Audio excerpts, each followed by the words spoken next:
Hi, this is Jones, this is Business Matters, and you're watching Connect.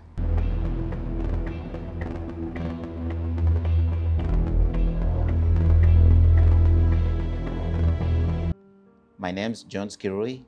I'm a father of three. I'm a husband. And outside of that, I'm in IT and enjoying life. That's me. Amazing. So in the Connect, we always want to know the story behind now where you are now, because that's why we're here. So a bit of a backstory. How did it come to be that you went into IT? Maybe a bit of a background when that journey started. Yeah. So my journey started in 1997, back in the US. So I'm going through school, and I found a mentor in one of the teachers in school, and they introduced me. So I took a class in one of the instructions in computing. It's called Structured Query Language, or SQL. I took it. It's almost like it was talking to me. And subsequently, when I went to work, I found that businesses were using it. And I started aligning myself with people who are doing it. And that was history. So I became a database administrator, and I grew up in that space until, until very recently. When did you first leave Kenya? I left Kenya a very long time ago, before some of you guys were born. So I left Kenya in 1991. Went to the US to pursue my education. Okay. Went there. I went there for communications. Ended up graduating with information technology, and very far off from what I started with. But in 1991, I left Kenya, and never went back until 20 years later. Wow. And how did that now journey? Now let's say you finished with an undergrad or master's in the US, and then you went into the workspace, or what really happened there, so that we can now inform the journey to coming to Australia. Absolutely. So look, like in any other side of things, right, outside of Kenya, you have to make ends meet while you're going through school. So there's no disconnection between education and learning in the field. So in my third year or my second year in college, in uni, I started doing the work that I was doing. So I started getting training, paying for outside classes. So that the current education system as it is, right, does not prepare you for the job. Yeah. Well, actually in Australia it does, because the education system here is very different. But the core education system worldwide doesn't prepare you to actually go to the work. Yeah. It's the work environment that trains you to earn a living. Yes. Yeah.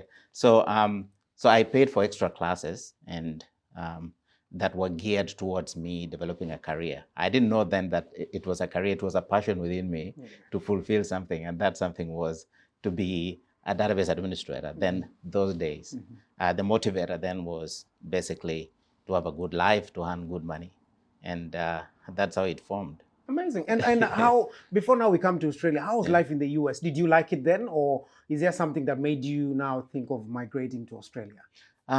Look, life in the US is amazing. I think with everything else, life happens every day, so there's no way you can. So whether you're living in Australia or in Kenya or in the US, it depends from day to day, depending on the activities that are taking place. But what I can tell you is the good thing that came out of it was the preparation for who I later became. Amazing. And now, coming to Australia, how did that journey begin? That journey began in 2008. So we were sitting with my wife, and we started knowing. So we've had earlier people who came to Australia, and they were saying how our life was, schools for the kids and things like that. And the journey was very easy for us because we migrated as skilled migrants, and it was very straightforward. So there was very clear instructions on what you need to do to achieve that. Within 3 months, we had our permanent residency, and that was done like that. Yeah, we landed in Melbourne. We're still in Victoria. And how's now life? Let's say now you've landed today. And then now 3 months in, you get your permanent residency. But how was life in the early days when you got to Australia? Um, Look, I had a support system, so we had friends already who were already here. Prior to that, we had definitely taken some time to do research in terms of where the kids would go to school, what areas were nice, and things like that. But the preparation that we had done prior, in terms of, so we are coming in as skilled migrants, so we had already done some market research in terms of, are we going to find jobs and things like that. On the first day that I landed here, I got a job and I took it. Oh, wow. Yeah. So we landed around 11 a.m.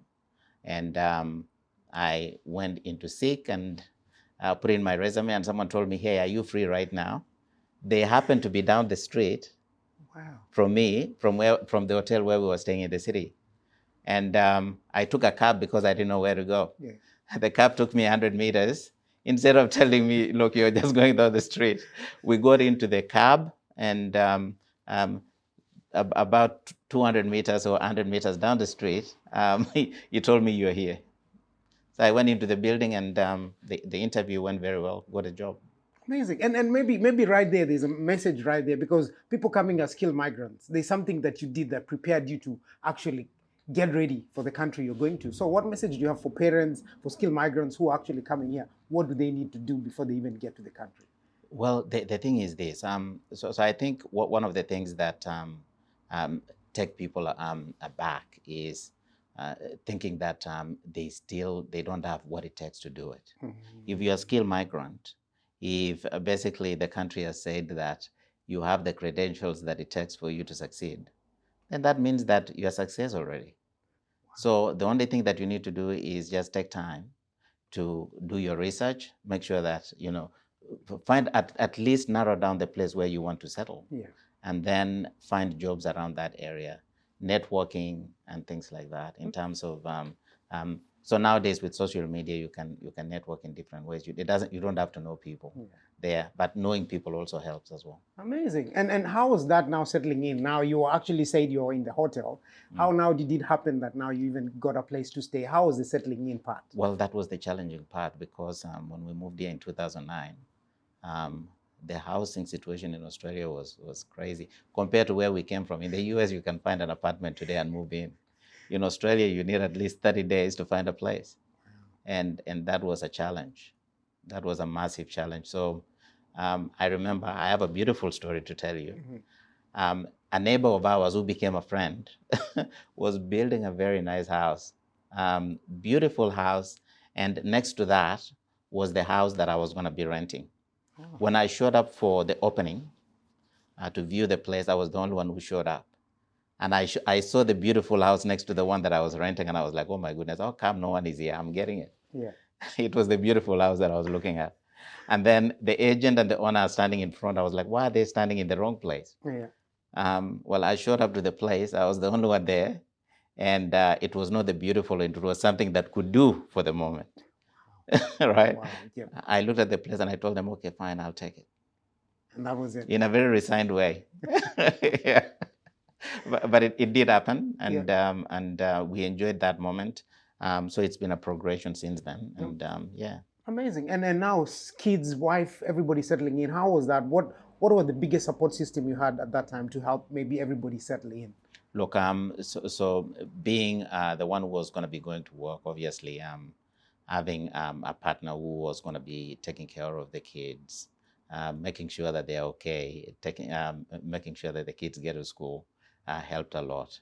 Having moved from the US, settled here, our neighbors became our friends, basically. And what I can tell you is that the Australian culture is very different from the American, very welcoming people. Yeah. So our back neighbor, so we exported, we brought everything from the US in a container, packed it in a 20-foot container, and brought it. So it basically takes time for those things to get here. And while we were waiting, our next door neighbor came in one day, and he brought his extra TV and a couple of seats. Yeah, and that's how we survived over the for the past couple of days. Amazing. Yeah. And then now coming to the work side, How long did you stay in the corporate sector, and how was that going for you, especially as as a migrant coming from the US? Yeah. How did you now find your footing in the corporate sector? Yeah, so arrived in 2009, as I told you, Yep. went for that interview, got the job, and I latched onto it. I was like, oh my goodness, I can't believe I've gotten a job. Yeah. It seemed so easy. Yep. But I stayed with them for about 3 months. Okay. And then, so I hopped from one job after the other, obviously in my line of, in my career line. And yeah, and that's how I progressed from one, settling in, obviously getting to know the environment, getting to know Melbourne, life happening. That's how it went. Amazing. And for someone who's in the corporate sector, did you do any skilling up when you came now to Australia? Because now your studies were actually in the US, and someone who's now migrating, did you have to skill up so that you can actually get some jobs? Absolutely. I mean, skilling up is an everyday thing. I don't think that, especially in IT, in other areas, they talk about continuous professional development, CPDs, which basically people in the allied health do. In IT, you have to do that as well because technology changes every day. So you have to skill yourself every day. In fact, it's very hard to kind of catch up with the trend. Yeah, but that is something that we have to do every day. Amazing. And when did you feel now you've had enough, and now you come to the right phase where you are now, and then decided to start your own thing? You'll never have enough. In fact, I don't think that anyone comes up and says, you know what, this is what I want to start. There is something that kind of builds upon you, and one day a journey is revealed. So if someone tells you today that they architected their vision, they're lying, because that is something that builds. It's basically a couple of stones that you pile on top of each other until basically it leads you somewhere. For me, I didn't think that I was going to open a business. I didn't think that, let alone develop an application. That's something that over the years developed, and then opportunities come, and those opportunities shape you and give you direction. Amazing. And how did you start and decide this is the app, this is the business I'm going into, and I'm putting my all into this business? Absolutely. When it comes, so one thing that I know now is when it comes, you'll know without a shadow of a doubt. When that opportunity comes to you, you just have to take it, and it doesn't give you a choice as well. So when that opportunity comes, it's something that you have to go for. So 2019, towards the end, so we wrapped up with, I was working with one of the major banks here in Australia.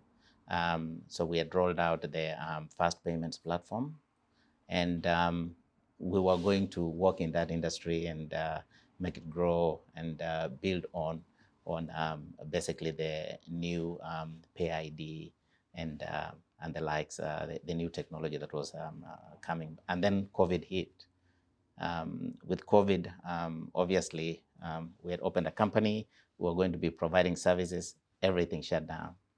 So when that happened, we decided that we needed to basically freelance and find ways of making ends meet. One of the things that came about was someone in the disability and social services environment wanting a software that was that they were going to use it for their operations. And so lo and behold, it didn't go through. So we put in our quote, and it was not taken. But my team and I had worked on this for a very long time, over a period of 3 weeks, such that we had modeled the product. I told the team, let's go ahead with it. We're going to go ahead without looking back. I think this is something that we need to do.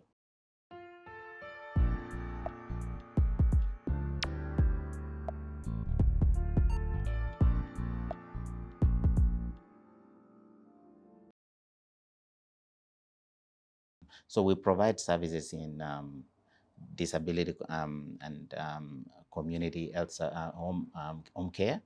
Besides that, we do also services in technology services in the education industry as well, in the education sector, especially with registered training organizations. But we're going to focus today on Care Vault and the application that it is. Yeah. And what are major setbacks maybe you actually ever get when you're actually coming up with the application itself? So how fast you expect things to happen? So you go into it and you think that, oh, you know what, everyone is going to love it, and you know what people need. That was the biggest thing that hit us first. Mm. So it's been basically a success of basically engaging one person at a time and learning from them and growing. Amazing. And then what place are you now that you've seen the app maybe take you that you never thought that app would actually go? So now we get a lot of people saying, look, we wanna use your app. It's beautiful. It's fulfilling the requirements that we want. Um, for us to hear that gives us more momentum. In fact, gives us more strength to go ahead and develop more and bring more out of the product. Amazing. Yeah. And then maybe we have so many IT students in the country and people who are trying to get into the tech.